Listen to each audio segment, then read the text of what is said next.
Happy Monday. Well, I'm sure everybody wants to know who won the competition, so I'll tell you at the end of breakdown.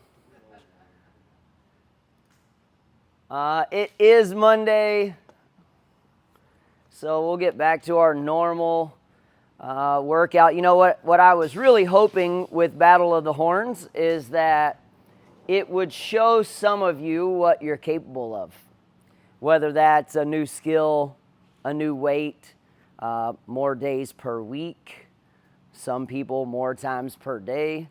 That was actually not a part of my goal, but that was just something that happened.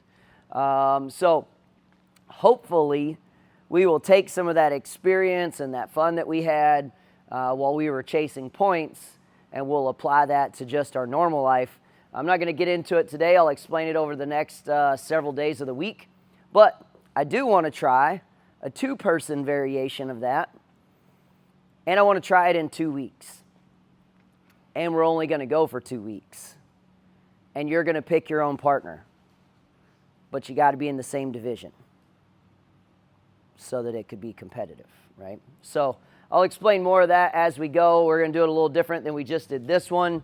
But I do think it'd be a fun way to get the energy up right before school starts, before kids' crazy schedules and sports and all that other stuff happens.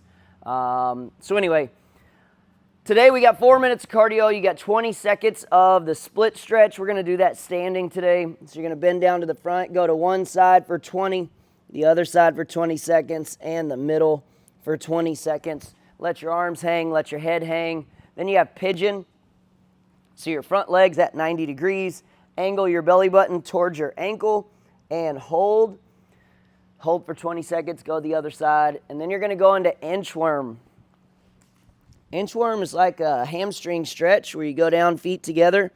And then you walk your hands out and you inch your way out into the top of this push-up position. Then you drive your heels down and your hips up and inch your way back up. This is a good way to open up some stuff for overhead work. 5 of those, then you're going to go to that banded bicep stretch. Hook a band around your wrist and around the rig pole, lean away. Let that pull all of this and open it up.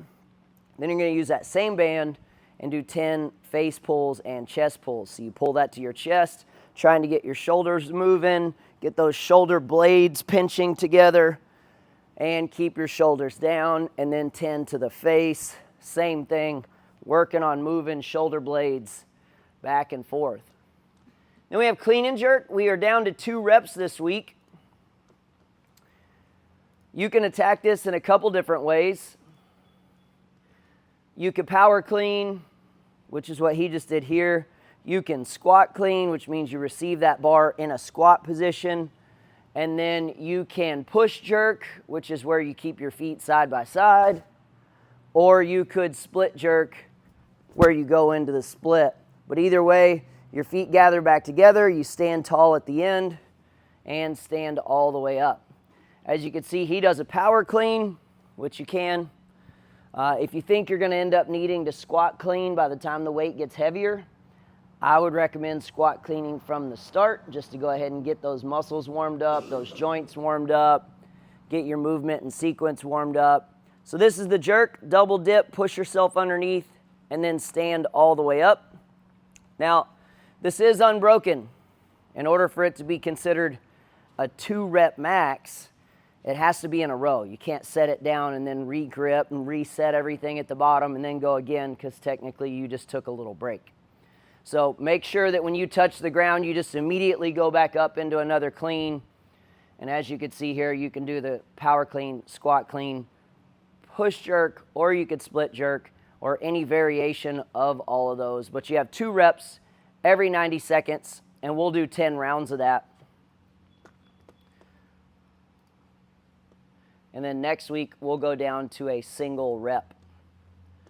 Then for the main WOD today, we've got a 10-9-8 all the way down to 1. So that means you're going to do 10 of each movement, 9 of each movement, 8, 7, 6, 5, 4, 3, 2, 1. So your last round is 1, 1, 1. So you're going to do deadlift. So you take your bar from the ground, stand all the way up with it, head and chest come up, drive with those legs, fully extend the hips, squeeze the glutes, chest all the way up, then drive your hips back and go down and repeat. So 10 reps there on round 1. Comp weight's 185, 135. RX 135, 95. The burn is 95, 65. And then you're going to go to a barbell push-up where you're going to put your hands on your bar and do your push-up. If you're doing the burn, you could put your knees on the ground and do the push-up on top of that bar. But remember, as usual, when we do this, that bar can roll. So make sure it stays directly under your shoulders. If it gets out in front of you, it's going to roll away from you. And then you're going to do bar step overs. So you're just going to step up and over your bar, just like a high knee step over, your foot and knee coming out in front of you. And you'll do 10 reps on the round of 10. You'll do 9 on the round of 9. So RX and burn is a step over. Comp is a jump. You have to hop over that bar. But the other movements are the same. You'll just go through it until you get down to your 1-1-1. Any questions on that? All right, well, let me explain who the winner is of the first annual Battle of the Horns at Longhorn Strength and Fitness 2025 in Azle.